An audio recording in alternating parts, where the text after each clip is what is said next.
नमस्कार दोस्तों, हमारे यूट्यूब चैनल स्टडी विद राजा में आपका स्वागत है। और आज हम लोग बात करने वाले हैं टीजीटी पीजीटी हिंदी में। ठीक है, टीजीटी पीजीटी हिंदी में हम लोग इसके पहले वाले लेक्चर हमने देखा था, हमने आपको बताया था राम कुमार वर्मा के बारे में। और हमने आपको बताया था कि राम कुमार वर्मा ने आलोचनात्मक इतिहास लिखा है। इसके अलावा राम कुमार वर्मा से जुड़ा हुआ अगर देखा जाए तो ये क्वेश्चन और पूछा जाता है कि वह कौन सा लेखक है जिसने केवल भक्ति काल तक का इतिहास लिखा, तो वह कौन हो जाएंगे? डॉक्टर राम कुमार वर्मा हो जाएंगे। देखिएगा, हिंदी साहित्य के इतिहास से अगर जुड़े जितने भी आपके इम्पोर्टेंट लेखक थे, ठीक है, मैंने आपको करा दिया, चाहे मुगारसा दत्तासी हो, चाहे शिव सिंह सेंगर हो, चाहे जॉर्ज ग्रेसन हो, चाहे इसके अलावा मिश्र बंधु हो, इसके अलावा आचार्य रामचंद्र शुक्ल या फिर डॉक्टर राम कुमार वर्मा, सभी को मैंने आपको एक एक कर तरीके से क्रमवार तरीके से लेक्चर से कराया। और आज हम लेने वाले हैं इम्पोर्टेंट पुस्तक और उनके लेखक लेने वाले हैं, क्योंकि आप अगर प्रीवियस ईयर के अगर एग्जाम देखेंगे, पेपर उठा के देखेंगे टीजीटी पीजीटी में, तो डायरेक्ट ऐसे ही क्वेश्चन पूछे गए हैं कि ये पुस्तक किसके द्वारा रचित है या फिर इस लेखक के द्वारा कौन सी पुस्तक रचित है। ठीक है, तो हम उन्हीं के बारे में हम लोग आज जानने की कोशिश करेंगे। और जो 20 या 25 पुस्तकें हैं इंपॉर्टेंट, वो मैं आपको लिखाने वाला हूँ। चलिएगा, हम लोग शुरू करते हैं। और एक साइड आप लोग लिख लीजिएगा रचनाकार और एक साइड लिख लीजिएगा ग्रंथ। रचनाकार और एक साइड लिख लीजिएगा आप लोग ग्रंथ या पुस्तक भी लिख सकते हैं। सर्वप्रथम हम लोग जो जिनके बारे में बात करने वाले हैं उनका नाम है गणपति चंद्र गुप्त। क्या नाम है? गणपति चंद्र गुप्त।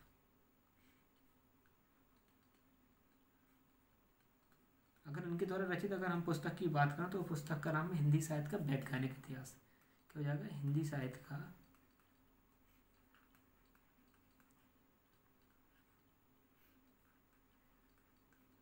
वैज्ञानिक इतिहास। अगर हम इस पुस्तक के अगर प्रकाशन की बात करें तो ये इस पुस्तक का जो प्रकाशन हुआ था वो हुआ था 1965 को। ठीक है, आगे बढ़ते हैं, दूसरे नंबर की पुस्तक देखते हैं। हम बात देखिए, जो हम आपको रचनाकार देखिए, यहाँ पर रचनाकार नहीं हो जाए, क्योंकि जो पुस्तक प्रकाशित की गई थी वो एक सभा के द्वारा प्रकाशित की गई। उस सभा का नाम था काशी नागरिक प्रचारण सभा बनारस द्वारा। ठीक है, लिख लीजिएगा, यहाँ पर कोई राइटर नहीं है इसका। काशी नागरी प्रचारणी सभा। ठीक है, कहाँ की थी ये? वाराणसी की। इसके द्वारा एक पुस्तक प्रकाशित की गई थी। उस पुस्तक का जो नाम था वो था हिंदी साहित्य का वृहद इतिहास। हिंदी साहित्य का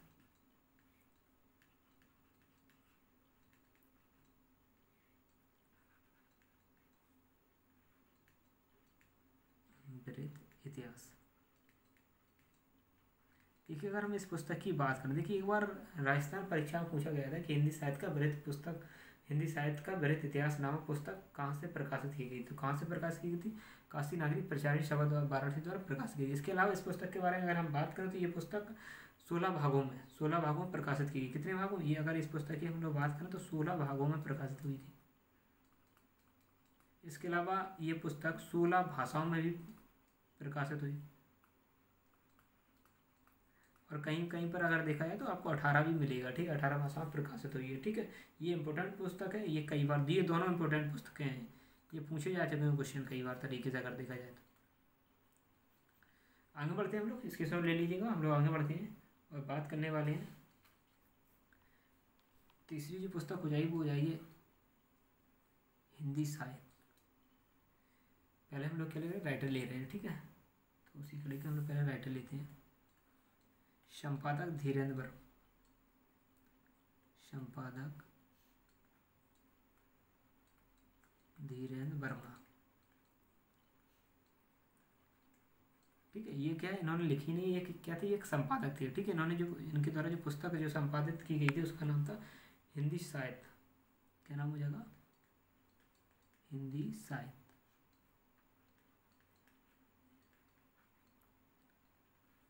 नेक्स्ट हम लोग देखते हैं और नंबर 4 हो जाएगा। हम लोग बात करते हैं डॉक्टर नागेंद्र द्वारा। डॉक्टर नागेंद्र। डॉक्टर नागेंद्र की अगर बात करें तो इनके द्वारा जो पुस्तक लिखी गई थी उसका नाम था रीति काव्य की भूमिका। रीति काव्य की भूमिका। ये एक शोध ग्रंथ है, ठीक है। कैसा है, यह एक शोध ग्रंथ है और काफ़ी चर्चित रहा है ये डॉक्टर नागेंद्र का, और ये कई बार पूछा जा चुका है एग्जाम में अगर देखा जाए तो, ठीक है।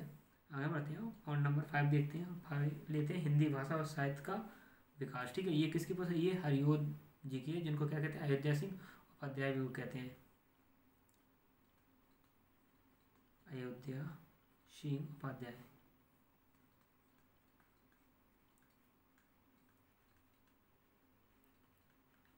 इनको क्या बोलते हैं, हरिओद।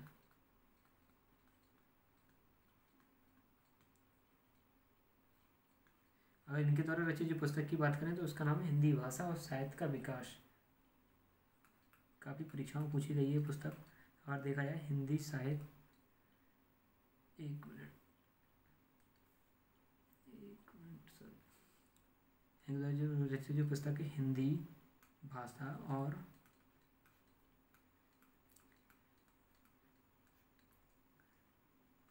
साहित्य विकास,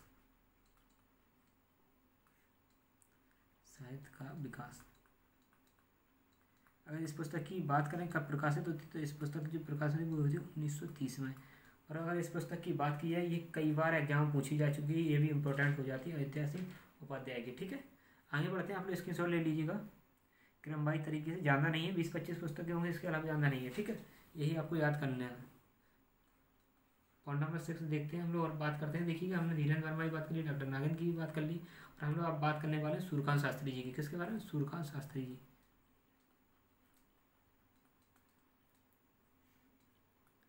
सूर्यकांत शास्त्री, अगर इनके द्वारा रचित जो पुस्तक की अगर बात करें तो उसका नाम था हिंदी साहित्य का विवेचनात्मक इतिहास। क्या हो जाएगा, हिंदी साहित्य का, हिंदी साहित्य का विवेचनात्मक इतिहास।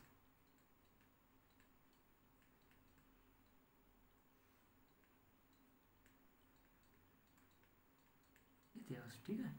नेक्स्ट पॉइंट की तरफ आगे बढ़ते हैं और अब बात करते हैं हम लोग गणपति चंद्र गुप्त की। किसकी बात करने में, ये गणपति चंद्र गुप्त हमने आपको करा दिया है। अब हम लोग बात करने में चतुर सेन शास्त्री की बात करेंगे। किसकी करेंगे, चतुर सेन शास्त्री। इनके द्वारा 2 रचित पुस्तक हैं, चतुर सेन शास्त्री।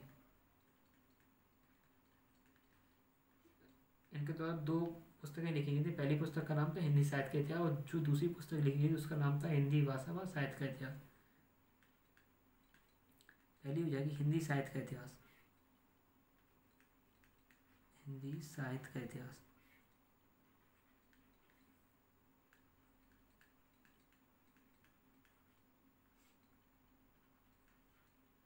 इन्हीं की तरह अगर दूसरी रचित पुस्तक की बात करें तो उसका नाम हो जाए हिंदी भाषा व साहित्य का इतिहास,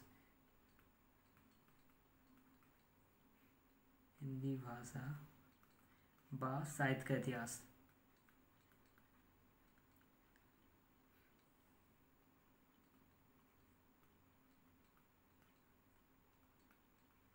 आप लोग स्क्रीनशॉट ले लीजिए, हम लोग आगे बढ़ते हैं।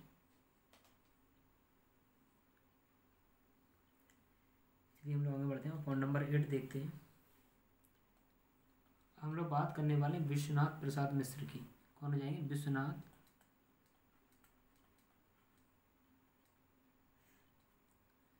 प्रसाद मिश्र। अगर इनके द्वारा रचित अगर हम पुस्तक की बात करें तो उस पुस्तक का नाम था हिंदी साहित्य का अतीत। क्या हो जाएगा, हिंदी साहित्य का अतीत।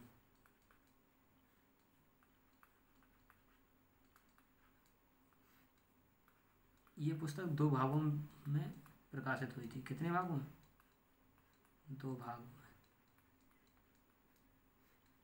ये कई बार पूछ लिया जाता है कि ये पुस्तक कितने भागों में विभाजित भाग प्रकाशित हुई थी, ठीक है। आगे बढ़ते हैं और हम लोग अब बात करने वाले हैं नलिन बिलोचन शर्मा की। किसकी, नलिन बिलोचन शर्मा की।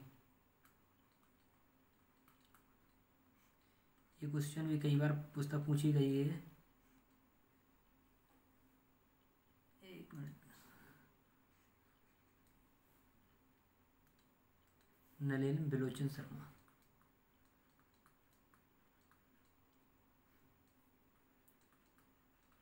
अगर हम नलिन बिलोचन शर्मा की अगर बात करें तो इनके द्वारा जो रचित जो पुस्तक थी उसका नाम था हिंदी साहित्य का इतिहास दर्शन। ये भी 2 भागों में प्रकाश हुई थी, हिंदी साहित्य का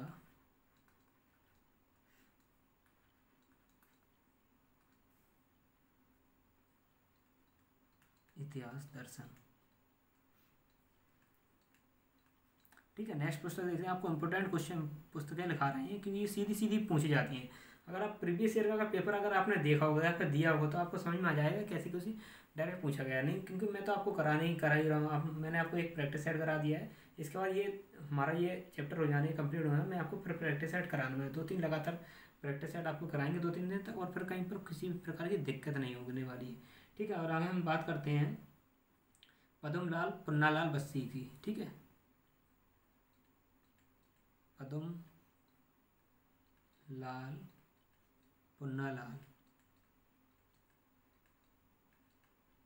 बख्शी। अगर हम बख्शी की अगर बात करें तो उनके द्वारा जो रचित जो पुस्तक है उसका नाम है हिंदी साहित्य विमर्श। क्या हो जाएगा? हिंदी साहित्य विमर्श। हिंदी साहित्य विमर्श। आप लोग स्क्रीनशॉट ले लीजिए, हम लोग आगे बढ़ते हैं।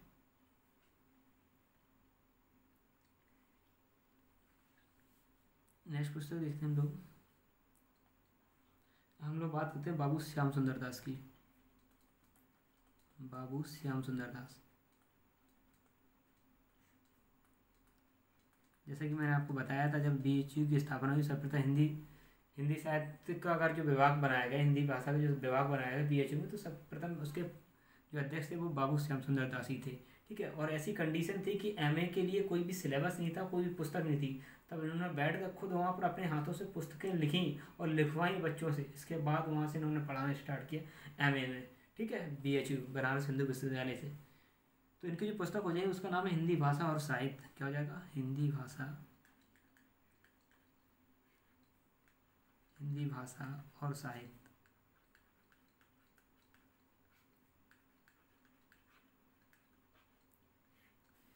नेक्स्ट पॉइंट देखते हैं, पॉइंट नंबर 12 है, 12वें नंबर की पुस्तक है। हम लोग बात करने वाले हैं कृपा शंकर शुक्ल की। कृपा शंकर शुक्ल। अगर कृपा शंकर शुक्ल की बात करें तो इनके द्वारा रचित पुस्तक का नाम है आधुनिक हिंदी साहित्य का इतिहास। क्या हो जाएगा? आधुनिक हिंदी साहित्य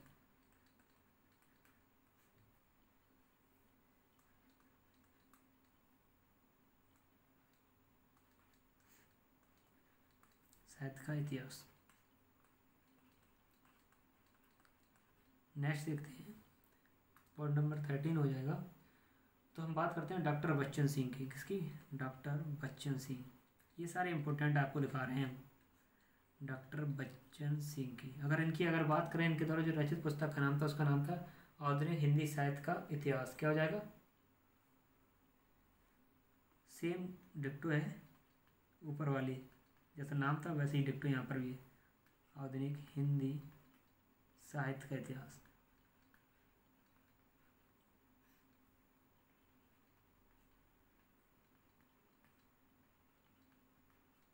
चलिए आगे बढ़ते हैं, इसके स्क्रीनशॉट ले लीजिएगा। 5-6 और हैं, बस मुश्किल से 20 लिखाऊंगा मैं, आपको इससे ज़्यादा नहीं लिखाने वाला हूँ। ठीक है, अब हम लोग बात करने वाले हैं। देखिए, अगर बच्चन सिंह की बात करें तो बच्चन सिंह की एक और हो जाती है, मैं उसको भी लिखा देता हूँ। ठीक है, चलिएगा यहीं पर लिख लीजिएगा आप लोग। ठीक है, बच्चन सिंह के द्वारा एक और पुस्तक रचित है, बच्चन सिंह। ठीक है, इनके द्वारा एक और जो पुस्तक रची गई थी उसका नाम था हिंदी साहित्य का दूसरा इतिहास। क्या हो जाएगा? हिंदी साहित्य का दूसरा इतिहास।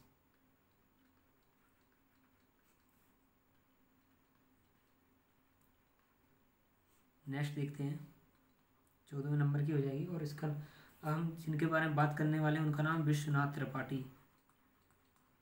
विश्वनाथ त्रिपाठी गोरखपुर वाले, आप जानते तो होंगे, गोरखपुर यूनिवर्सिटी से बिलोंग करते थे विश्वनाथ त्रिपाठी। इनके द्वारा जो रचित पुस्तक है उसका नाम है हिंदी साहित्य का संक्षिप्त इतिहास।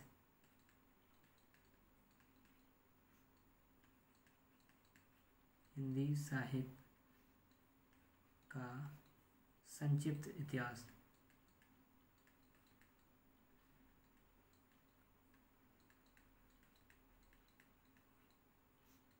आगे देखते हैं, अब हम लोग बात करने वाले लक्ष्मी सागर भाषणे द्वारा जो रचित पुस्तक है उसका नाम है हिंदी साहित्य की भूमिका। क्या नाम है? लक्ष्मी सागर भाषणे।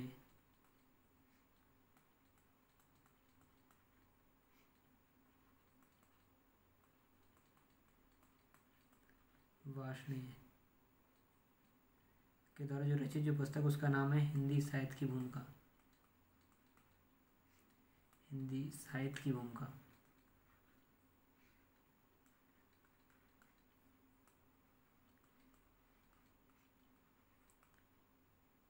आगे बढ़ते हैं हम लोग। पॉइंट नंबर 16 हो जाएगा प्रभाकर माचवे। क्या हो जाएगा? प्रभाकर माचवे। अगर इनके द्वारा रचित जो पुस्तक की बात करें तो हिंदी साहित्य की कहानी। क्या हो जाएगी? हिंदी साहित्य की कहानी। हिंदी साहित्य की कहानी।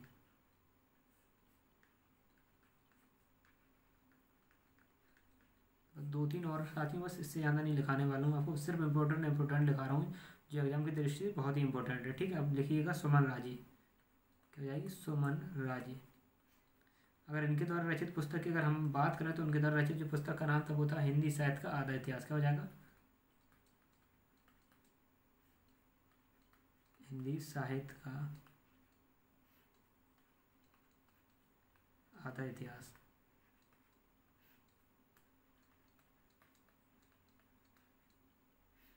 नेक्स्ट देखते हैं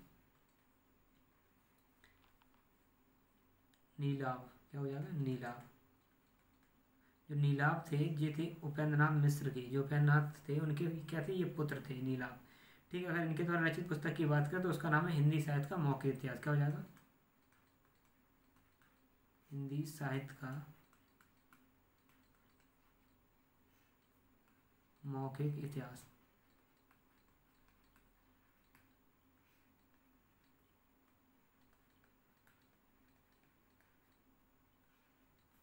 नेक्स्ट देखते हैं हम लोग, देख लेते हैं बाबू श्याम सुंदर दास की दो और हैं, उनको भी देख लेते हैं। बाबू श्याम सुंदर दास, श्याम सुंदर दास। देखिए इनके द्वारा जो रचित जो पुस्तकें थी उनमें जो पहली पुस्तक थी उसका नाम है हिंदी कोविद रत्नमाला। ठीक है, क्या हो जाएगा? हिंदी कोविद